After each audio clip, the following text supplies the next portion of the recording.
Ang pahayag ni Ryan Garcia, tara mga buddy at atin itong pag-usapan. Matapos nga talunin ni Ryan Garcia si Mario Barrios kahapon lamang at maagaw ang titulo, isa na ngang ganap na world champion si Ryan Garcia ngayon. Hindi na nga siya nagdalawang isip na hamunin agad ang walang talo na 4-division world champion na si Shakur Stevenson. At agad naman pumalag si Shakur Stevenson. Marami na nga ang nagsasabing hindi daw uubra si Ryan Garcia kay Shakur. Pero sa ipinakitang performance ni Ryan Garcia ay napakaganda at solid.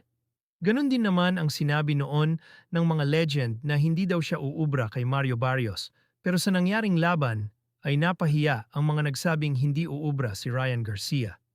Pero sa pahayag naman ni Terence Crawford, hindi daw uubra si Ryan Garcia at ilalampaso lang daw ng bata niya si Ryan Garcia dahil napakagaling daw ni Shakur.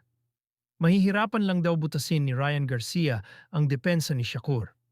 Wika naman ng tatay ni Ryan Garcia, malaki daw ang tsansa ng kanyang anak na manalo kay Shakur. Alam na alam niya daw ang kahinaan ni Shakur. Kapag tinamaan daw ng solid na body shot si Shakur, ay siguradong tapos daw ito. Kaya pala kapag lumalaban si Shakur ay ingat na ingat siyang tamaan sa katawan. Siguro nakita nga ng tatay ni Ryan Garcia ang kahinaan ni Shakur. Samantala, trinashtalk naman ng tatay ni Ryan Garcia ang mga nagsasabing wala daw panalo si Ryan Garcia kay Barrios. Kailangan niya daw balikan ang mga nagsabing walang panalo si Ryan Garcia para makatulog siya ng mahimbing. Kaya binalikan niya si Chris Algieri at minura niya dahil sinabi nito na walang pag-asa si Ryan Garcia na manalo.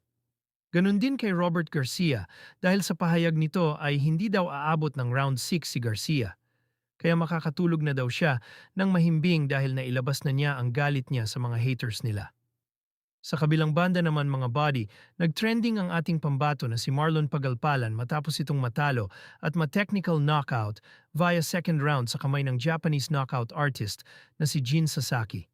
Naglabas siya ng sama ng loob dahil sa trending na video ay sinabi niyang nadaya daw siya. Bakit daw pinahinto agad ng referee ang laban? Sinabi niya rin na kaya niya pa daw at hindi naman daw siya nahilo o nasaktan sa suntok. Pero bakit daw pinahinto agad at hindi man lang nagbilang? Masasabi ko lang, para tayong dinaya. Hindi mo ako nahilo sa suntok eh. Bigla nang inawat, si Rivero, hindi mo nagbilang. Hindi man ako nahilo talaga eh. Balance lang, diretso lang sa... Oo, di ba? Hindi mo nasakta sa suntok. Nagulat na ako kasi bigla mo inawat, walang bilang-bilang. Samantala naman, former 3-division world champion na si John Riel Casimero ay ipinakita na naman ang bago niyang training.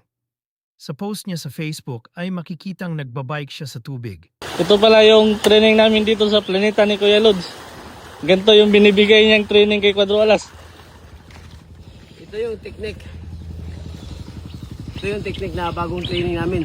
Technique na sana to. Pero hindi sana namin pagkita to. Kasi exclusive to. Pero para sa inyo, ipapakita namin.